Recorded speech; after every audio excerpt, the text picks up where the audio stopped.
I'm going to do a walkthrough of a rental property my wife and I just bought, and I thought I would take you along for the ride. So this house was a fully functional home when we actually got it. Then I went ahead in and just destroyed everything. Sorry about the sunglasses. Destroyed everything. And let me show you what we have. So let me switch our camera. All right, so before I got my hands on it, there was a brand new, never used carpet here. No one had lived here. We were buying this property from a wholesaler, through a wholesaler, from a seller, and the seller passed away.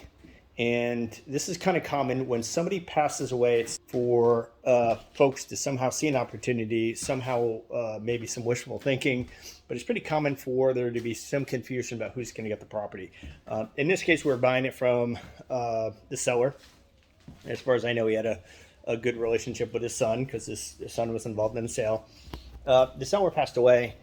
Seemed like the seller's brother seemed to feel that he had a right to the property. Came in and did a bunch of work, including putting in rugs, cutting down a nuisance tree in the back, putting up a fence, putting in ceilings, things of that nature, things that really weren't of value to us.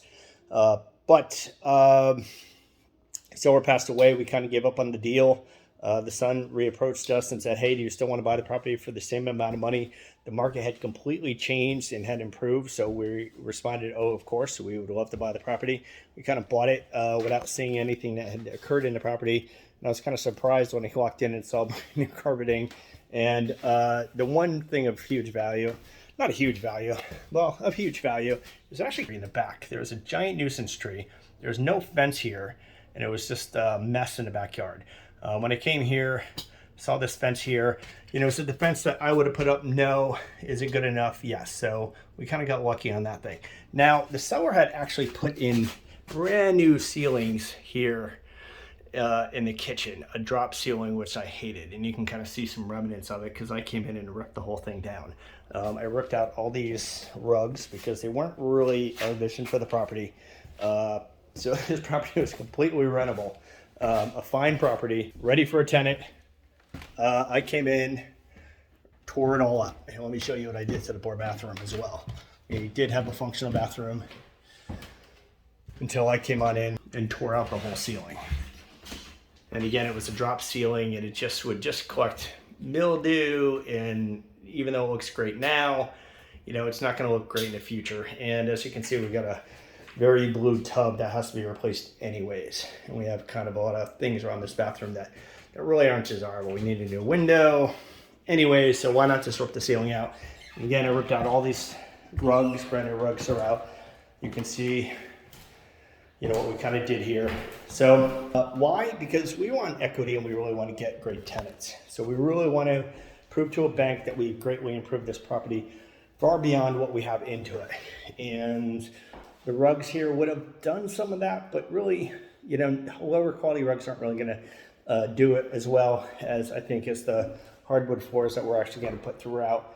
The drop ceilings, brand new, they're bright, they were clean. Given 3-6 months with a tenant, I don't think they're still going to look that way. So we want to get in here, do it right, put in some nice drop lighting. We're going to actually rip this wall out. So we're just going to get rid of this dated arch. These are not support beams at all. We're still not sure what we're going to do with the fireplace. Going to try to keep some portion of it. I don't know if we could fit an electronic fireplace in there or not. Putting in a few new windows. I actually had this wall torn down. So we really have a really horrible kitchen situation. I had a beam put in right here. Cost only about $1,500 to do that. It kind of opened it up as much as possible. This window kind of restricted how much we could actually open this up. And this bottom port's not supporting anything. So since the kitchen is so ridiculously small, it's really going to be tough for any tenant to be able to function in this kitchen. We're actually going to remove this and we're going to put a couple cabinets in here. Because it's so shallow, we only have about 12 inches. We have just a little bit over 12 inches. That means we're going to have to put in top cabinets. Because you can get top kitchen cabinets around 12 inches. Bottoms would be much deeper. As you can kind of see, we actually have some bottoms here, much deeper than the tops. So we're going to put in some bottom cabinets here, countertop that goes across here. We're taking out this whole back wall, so that window will be gone, that door will be gone, and we're gonna have a sliding glass door. So when you actually walk in the house, you'll be able to see at least a little bit into the kitchen, and then your eyes are gonna be able to go into the backyard. And hopefully with a nice wall out there. And there's not a lot we can do with this yard. As you can see, it's just a concrete yard and it's all uneven. So what we're actually doing, we actually have a problem with a groundhog here that actually has moved in. And I think we evicted him by putting some Epsom salt down there to try to convince him to move on. But we're gonna deck this whole yard. So there should be, instead of trying to fix this up, we're just gonna run a deck right to that wall, sliding glass door, and then tenants gonna be able to come out and make this into a usable entertainment space. So that's where we're at. We had a fine home that was ready for a tenant. Instead of doing that, we kind of came in here, destroyed it as we do. But at the end, I think it's gonna be a much nicer property.